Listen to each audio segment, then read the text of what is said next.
Halo guys, balik lagi di channel kita di segmen Sejarah. Kali ini gue mau bahas mengenai kerajaan Kutai Martapura.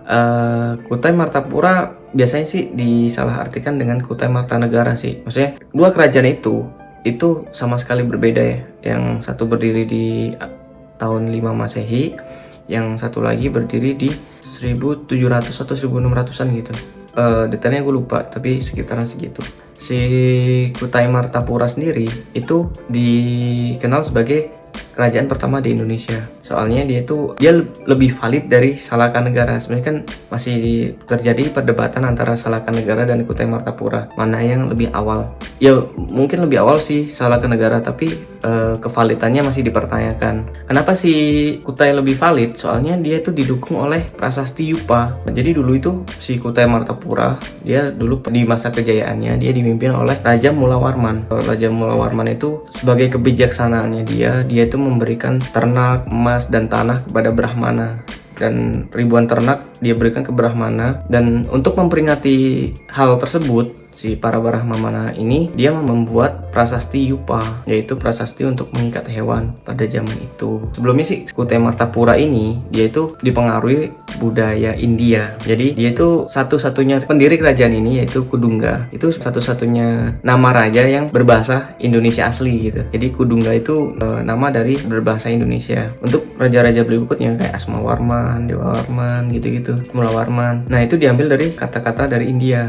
Kerajaan ini sebelumnya tuh si Kudungga itu kepala suku sebenarnya. Kepala suku, terus karena pengaruh budaya dari India, dia merubah sistem kepemimpinannya menjadi kerajaan. Jadi terbentuklah si Kutai Martapura. Nah, untuk kerajaan ini sendiri itu memiliki 21 raja, yaitu Maharaja Kudungga, Maharaja Aswawarman, dan Maharaja Mulawarman. Itu dan seterusnya, Maharaja Marawijaya dan seterusnya. Tapi yang Mulawarman dia mengalami masa kejayaan. Masa kejayaan ini itu sangat ikonik banget gitu. Makanya dia paling menonjol di raja-raja yang lain di kerajaan Kutai Martapura. Raja-raja berikutnya atau sebelumnya itu tidak semenonjol Mulawarman. Makanya si Mulawarman ini paling terkenal ya di kerajaan Kutai Martapura. Soalnya dia itu dermawan sekali, terkenal dermawan banget gitu di kerajaan ini. Nah, terus berdasarkan dari prasasti Kutai diceritakan bahwa pada abad ke-5 Masehi di daerah Kutai terdapat suatu masyarakat Indonesia yang telah banyak menerima pengaruh Hindu. Masyarakat tersebut telah dapat mendirikan suatu kerajaan yang teratur rapi menurut pola pemerintahan di India. Nah, seperti yang gue bilang tadi, dan di episode sebelumnya juga gue udah bilang, jadi kerajaan-kerajaan di Indonesia itu tidak terlepas dari pengaruh budaya Indonesia dan Tiongkok gitu. Karena dulu tuh pada zaman dulu ya, itu tuh si negara Tiongkok berdagang jalur sutra, Silk Road, jalur sutra.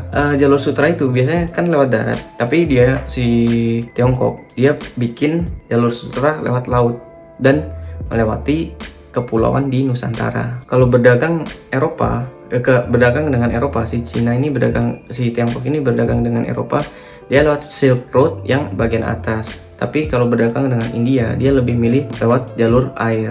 Kenapa seperti itu? Soalnya lebih dekat sih, dan harusnya sih lebih cepat ya. Soalnya jalur darat sama jalur air lebih cepat jalur air sih, nggak pakai perbekalan dan lain-lain.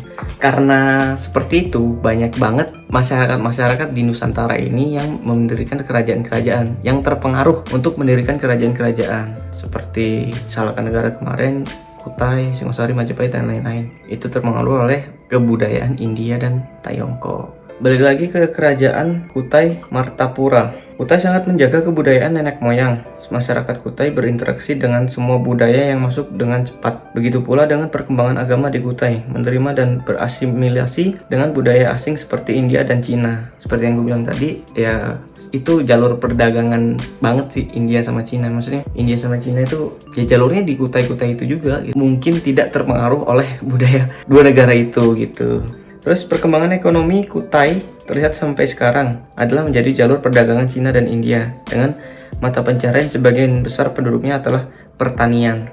Jadi dulu tuh mayoritas penduduk di Kutai Martapura adalah petani juga sih sebenarnya. Berhubung di Indonesia juga negara Katulistiwa ya, negara yang lewatin sinar matahari terus-menerus, jadi ya otomatis tanahnya subur dan mereka lebih suka bertani. Apalagi di Kutai ini terletak di Kalimantan Timur kan, jadi tanahnya juga luas, terus subur, ya udah mereka lebih memilih menjadi petani. Terus perkembangan politik kerajaan Kudungga berawal dari kepala suku dan menjadi kerajaan setelah datangnya budaya India dan agama Hindu di Kutai. Selama kepemimpinan Raja Asmawarman, Kutai mampu memperluas daerah kekuasaan. Raja Mulawarman berhasil membawa masa kejayaan kerajaan Kutai, membuat rakyat sejahtera dan mengadakan upacara persembahan emas. Balik lagi kayak yang tadi gue bilang, si raja awalnya Kudungga itu terpengaruh oleh budaya India. Terus si Aswawarman dia itu berperan untuk memperluas wilayah kekuasaan dari Kutai Martapura. Sedangkan ini udah luas nih kerajaannya. Nah, dia itu si Mulawarman itu lagi jaya-jayanya tuh kerajaan Martapura, makanya dia sampai memberikan upacara dengan persembahan emas gitu. Puncak kejayaan kerajaan Kutai adalah pada saat pemerintahan Raja Mulawarman. Ini terjadi karena kebijaksanaan dan perhatian terhadap hal-hal yang bersifat religius. Nah, selain masyarakat pada zaman Mulawarman itu sejahtera semua, sejahtera, aman, sentosa, terus si Mulawarman ini juga memperhatikan masalah religius, dan itu menjadi poin penting buat masyarakat pada zaman itu ya. Soalnya kan yang namanya agama kan juga nggak bisa terlepas dari society gitu. Maksudnya agama tuh untuk peradaban tuh penting gitu agama. Jadi karena dia memperhatikan juga masalah religiusnya, makanya dia tuh semakin dipandang baik oleh masyarakatnya gitu. Sampai orang tuh sangat tunduk lah, sangat menghormati Raja Mulawarman ini gitu. Terus runtuhnya kerajaan Kutai Martapura. Runtuhnya kerajaan Kutai Martapura itu, kerajaan Kutai berakhir saat Raja Kutai yang bernama Maharaja Dharmasetya tewas dalam peperangan di tangan Raja Kutai Kartanegara ke-13, yaitu Aji Pangeran Anum Panji Mendopo. Kutai Kartanegara selanjutnya menjadi kerajaan Islam yang disebut Kesultanan Kutai Kartanegara ing Martadipura sejak tahun 1735. Nah, ini Kutai Kartanegara itu dia dibangun pada 1735 gitu. Kerajaan Kutai Kartanegara yang semula rajanya bergelar pangeran berubah menjadi bergelar sultan, Sultan Aji Muhammad Idris, dan hingga sekarang disebut Kesultanan Kutai Kartanegara. Nah, jadi dulu tuh udah lama banget ya si Kutai Martapura ini berjalan. Dia udah sampai 21 keturunan ya. 21 keturunan tuh lama banget sih. Dari abad ke-5 sampai abad ke-17 gitu. Dari abad ke-5 sampai abad 17. Wah, banyak itu. Udah 12 abad menjalankan kerajaan. Itu lama juga sih. Nah, terus dia kalah perang oleh kerajaan Kutai Kartanegara, dibunuh.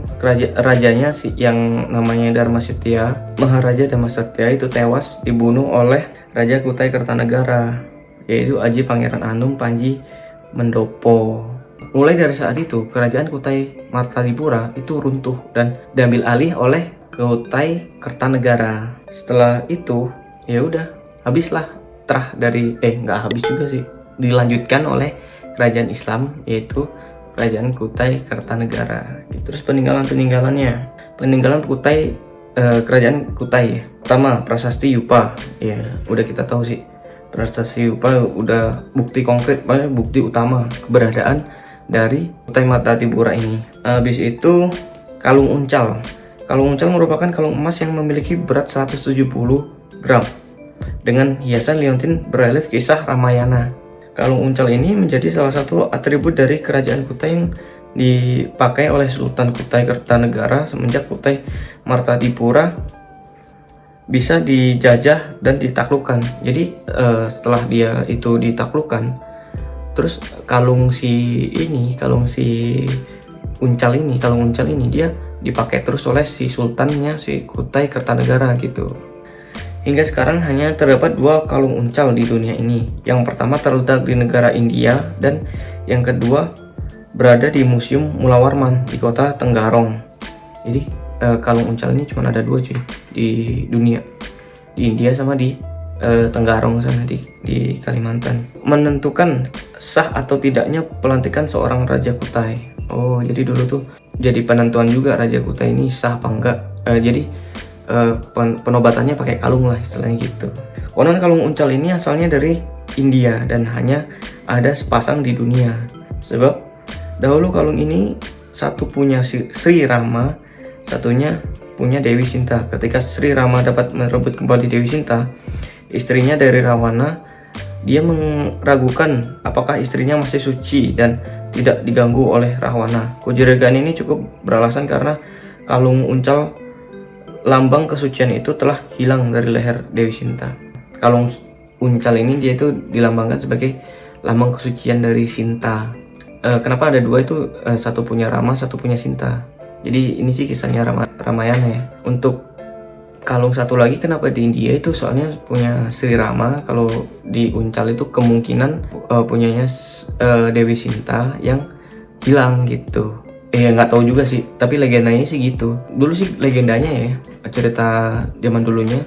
Dulu ketika si Dewi Sinta diculik oleh Rawana, dia si kalungnya tuh hilang.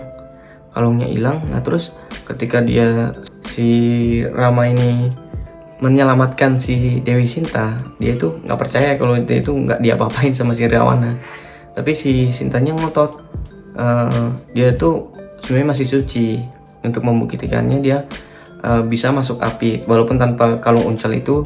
Mungkin kalung uncalnya udah hilang, tapi tubuh gua masih suci gitu, kata si Sintanya. Makanya untuk membuktikannya dia rela untuk dibakar di atas api unggun yang sangat besar gitu. Kalau emang si Sintanya itu tidak suci lagi, dia akan terbakar di dalam api yang sangat besar itu. Tapi kalau dia emang beneran suci, dia tidak akan merasa kepanasan sama sekali di dalam api yang sangat besar itu. Dan ceritanya sih dia pas masuk ke dalam api tersebut, muncullah tahta gitu sih, kursi dari apinya, terus mengangkat si Sinta. Wah gitu, keren ya ceritanya. Nah terus habis itu Kris Burit-Kong.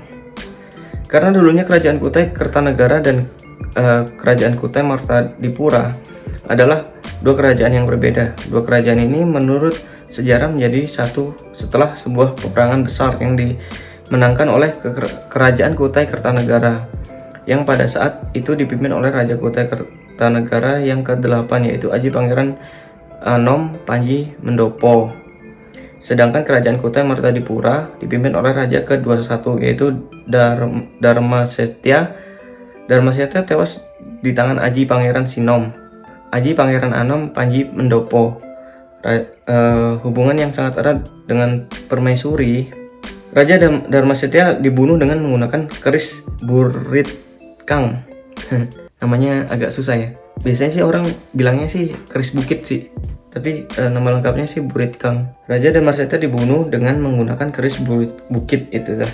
Keris bukit memiliki hubungan yang sangat erat dengan permaisuri Aji Putri Karangmelenu. Permaisuri Aji Putri Karangmelenu tersebut bukan hanya seorang istri dari Raja Kutai Kertanegara semata, namun juga pemilik dari keris bukit tersebut.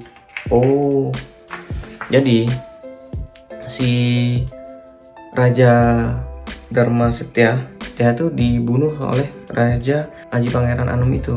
Jadi dulu tuh ada perang gede, entah itu perang perebutan kekuasaan sih kayaknya ya. Itu kan soalnya dua kerajaan itu berebut pengaruh lah di dalam Kutai, dimenangkan oleh kerajaan Kutai Kertanegara yang bercorak agama Islam. Kerajaan Kutai Kertanegara ini dia membunuh raja terakhir dari Kutai Martadipura atau raja ke-21 dari Kutai Martadipura. Raja ke-21-nya mati di tangan Raja Kutai Kertanegara gitu. Makanya dia itu bisa menjadi satu karena peperangan. Tali juita terbuat dari benang sebanyak 21 helai, biasanya digunakan dalam upacara tradisi bepelas yang masih sehubungan dengan festival Erau. Tali ini menyimbolkan 7 muara dan 3 anak sungai pada Sungai Mahakam, yakni Sungai Kelinjau, Belayan, dan Kedang Pahu. Jadi itu cuman simbolik sih. Tapi itu tali juita tuh keren juga, dia simbol dari Kutai itu. Terus kura-kura emas nih dia sebenarnya peninggalannya sih masih punyanya Kutai Kertanegara ya. Tapi mungkin peninggalan sebelumnya tuh ya udah bisa kalian temuin di Museum Mula Warman sih, Museum Mula Warman sama museum di Jakarta itu bisa dilihat untuk peninggalan-peninggalannya. Bisa ada Gucci, ada apa, Gucci antik buatan Tiongkok atau India, atau barang-barang dari India gitu. Sampai situ aja sih sebenarnya. Rajanya udah dibunuh juga, masih Raja Kertanegara. Jadi ya mungkin sampai di sini dulu cerita kerajaan Kutai Kertanegara. Dan mungkin ya ini sih ya beberapa, ada opini gue sendiri, ada yang ambil dari sumber-sumber yang ada di internet ya, kayak Wikipedia, Kumparan dan lain-lain. Gue coba merangkumnya sedemikian rupa, terus gue sajikan ke kalian. Dan untuk kalau ada kesalahan pelafalan kata, nama atau apa ya, bisa dimaafkan, soalnya gue juga lidahnya nggak sefasih seperti orang sastra atau orang apa. Jadi gue pengen sharing masalah sejarah aja sih. Kita sama-sama belajar. Kalau gue salah juga mohon dikoreksi di kolom komentar. Dan ya demikian video kali ini. Jangan lupa like, subscribe, dan komen. Sampai jumpa di cerita-cerita berikutnya.